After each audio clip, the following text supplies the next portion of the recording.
Good morning, Joanne. Welcome. It's a different kind of day here today. Amazing the difference from yesterday. One heavy night of rain all the way through, and all the puddles here. It's amazing even how the sky changed in a few minutes. Those of you who have seen the What's Up photograph I took about 10 minutes ago, it's a very different sky now. It was like purple black, cold, and now it's got much lighter. Obviously the sun is rising beyond the clouds, so that contributes a little. But still, it was probably enough light for it to be a lot lighter, just the clouds were so dark. And then there's this feature up here on Mount Arbella of the fog and the mist. There's something special about fog and mist, isn't there? And especially when you look beyond other valleys and you can see valleys beyond valleys in the fog and the mist. It's kind of an invitation to think what's beyond reality. The mystery in things.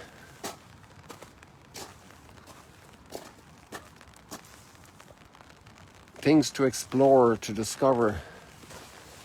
The adventure of those places in the fog. Strange forces at work. But then as the fog lifts, we realize it's the same. Oops! I had a little drop there of height, and I did recharge the whole gimbal, so it's not a problem there. Hope you're okay. So look at all these puddles. Just an indicator of the intense rain we had last night. A couple of little times I came closer to consciousness, I was able to perceive the rain as it, what would you say, what's the verb for it, as it was dancing on the roof. It's a light little house, you know, that house is just, actually it's just hard wall. And it has a very light roof, so you can tell what's going on outside. You don't need hailstones to know that there's something falling. Look at that cloud. You know, there's something that tells you that matter that's so heavy is not the only way to be. There's also a lighter way to be. And sometimes we're very impressed by heavy matter. I'm not talking about nuclear physics here. We're talking about just simply materiality. And physicality.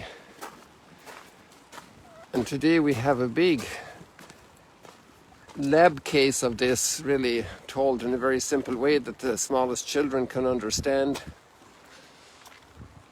And it's the story of David and Goliath.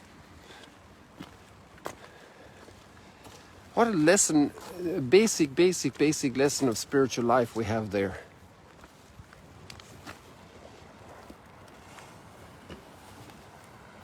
The fear we have before might, before physical might.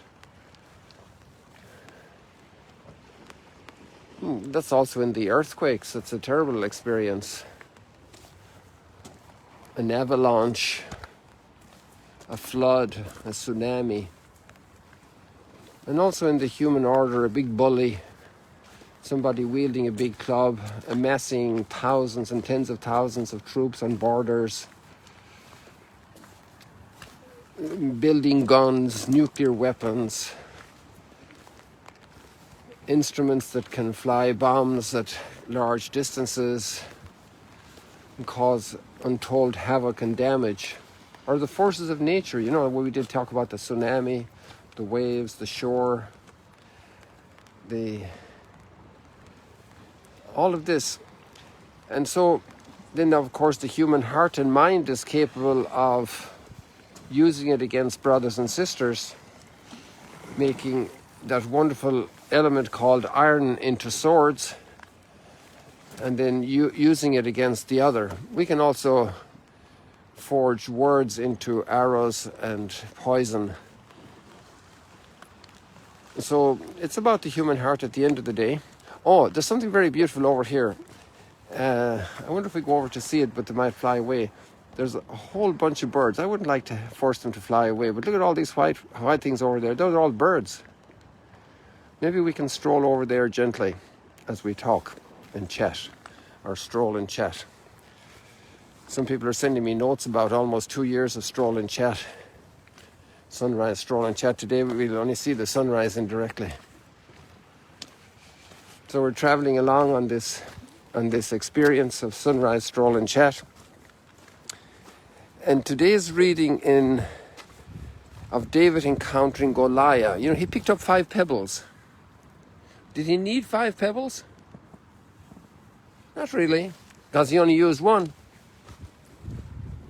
You know, sometimes we like to build up a big trove of resources for the rainy day.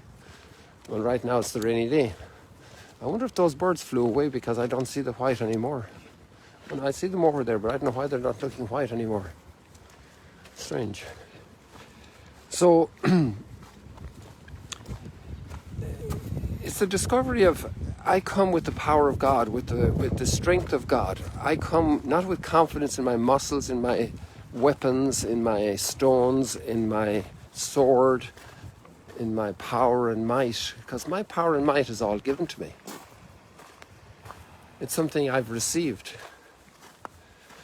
And I think we all have this issue to struggle with, this drama in our lives, how to deal, where to put our trust, you know. And we build barriers, we build fences, we build structures, and we need them.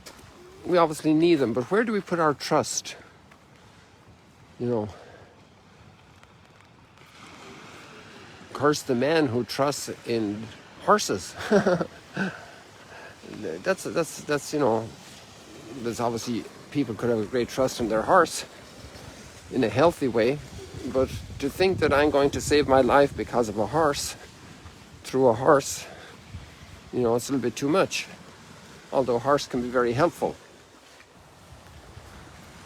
Trusting in our tanks, in our guns, in our brute force, or trusting in God.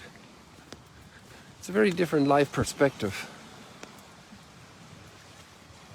It's funny, some of those birds don't look white anymore, but they were all white back there. They're still on the tree, so I'm going to try and get a little closer. I don't think they could be scared of me, although it's getting muddier over here. And I don't want to get caked up with mud.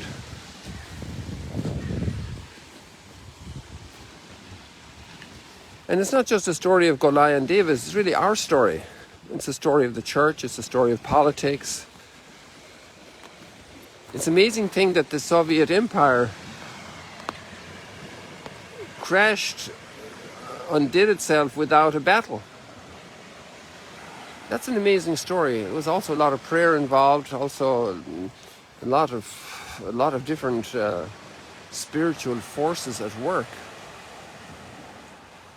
And then that wonderful line of Paul, you know, it's not a battle of physical things here, it's much more a spiritual battle that's going on in the world. To unleash the power of God. See all these birds here. They're not showing up now. They were showing up white over there. I don't know, it's because of the background maybe. Sheltering from the rain and the wind.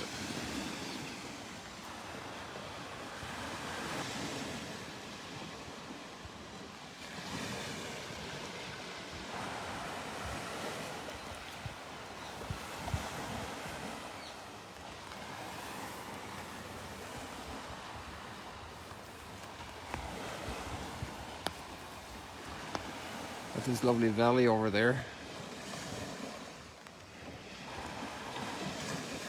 Look at all those hills behind hills. And the mist and the haze. This is also the Sea of Galilee.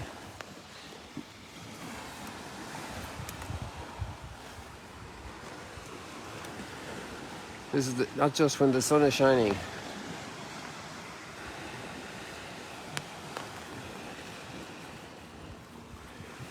Unleashing the power of God. That's what David did. He called on God, he trusted in God.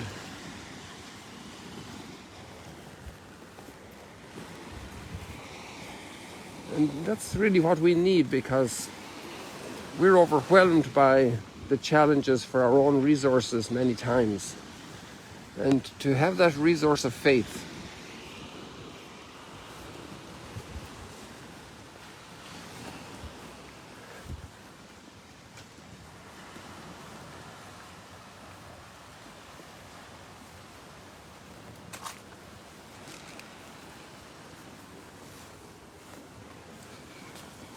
and then we go to the Gospels and we have a different situation. Like, it's kind of a reverse, it's kind of ironic, where there we have the whole power of God curing a man with a withered hand. And sometimes religious people can be very withered. Okay, in the first place, religious people want to invoke and receive and live with the power of God, which causes us to flourish, to live. Otherwise, we just have material elements. How do you get life? How does a plant grow? There's the gift of life at all levels. And so the religious people, we become very confident and wordy about God.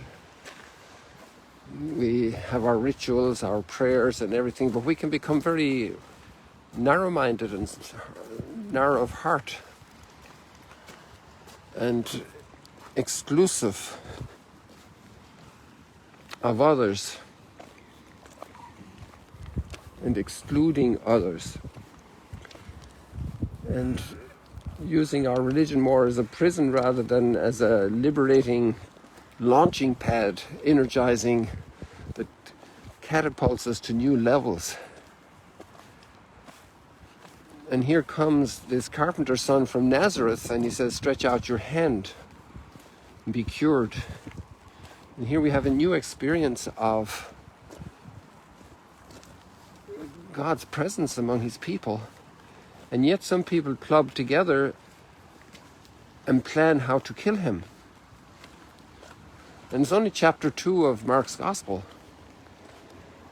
You know, it's right at the beginning. The strange dimension, the strange potential of the human heart to become a dominator, a destructive dominator, when it doesn't fit our schemes. And none of us are absolutely free of that potential, that possibility. And how much we need great humility before God and the surprises God does in our lives. The openness for his mystery working in our lives. We'd love to control the pandemic and the corona, and we'd love to regulate it and to ban it and to cure it. And there's something else going on there. To see what is God doing with us through all of these challenges. It's not much we can control. Okay, we can control a lot, thanks be to God for science. Like this Duke Alton building is built to resist earthquakes. The great buildings in Japan, in Iceland, in many countries that are built to deal with major earthquakes, major earth movements that are sudden. And I actually experienced it in one day over in our little house over there behind the trees. I was probably 99% asleep, and there was like the terrible impression that somebody was coming up the stairs. And like a real heavy giant, and I didn't know what was going to happen next. But actually afterwards I realized that it had been a tremor. It was like 3.9 or something. And that night I was praying here at the tabernacle at the boat altar there alone in Ducanaltum, and I felt a big light here on the tree. I just noticed that it kind of blinked, and that was a 4.2 tremor, but I didn't feel anything inside the building because it was built to not be affected by these shocks. Look at this lady here, Anna Paula, volunteer, out in the rain, waving at you. She might be doing her exercise, or I'm not sure, she was doing something for filming for you guys.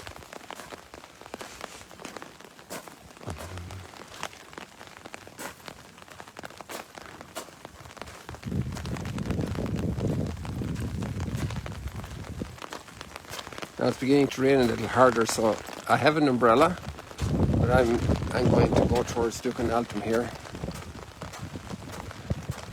I'm not sure how the Instagram live will be done. I thought I'd be inside for the stroll and chat, but then the rain stopped. And it's always nice to be out. But let's see what happens in the next 5 or 10 minutes.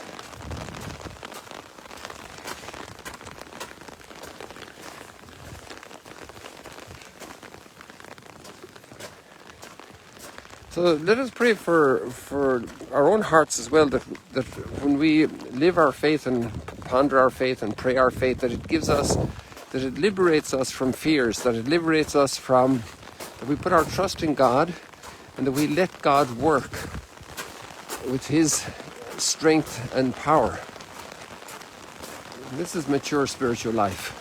Let God work. Let God be God in our lives. This foundational moment of David's victory, led on as a major moment for the people, and they grew and grew and grew. But then also some of the structures became hardened, and many of the people weren't able to receive Jesus when He came. A big challenge. And that can happen, all of us in all of our faith communities. We can be challenged different times, different places, to be renewed in our faith.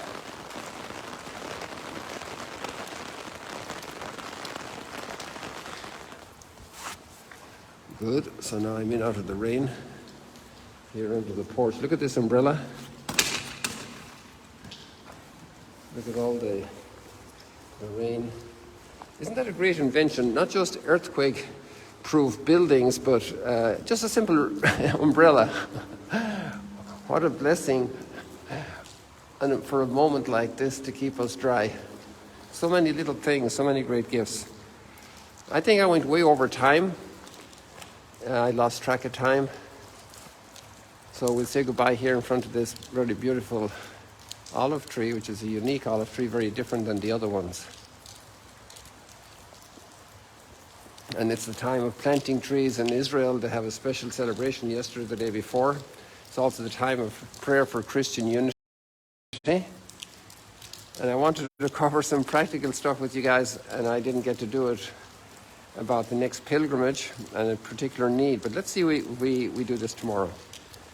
God bless you. See you later, alligators. Let me go over here so you can see a little bit of inside. There you go. How about that?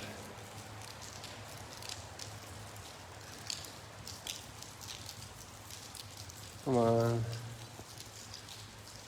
Here we go. See you later, alligators. Well, let me give you this here, because I know some of you want to see this so badly.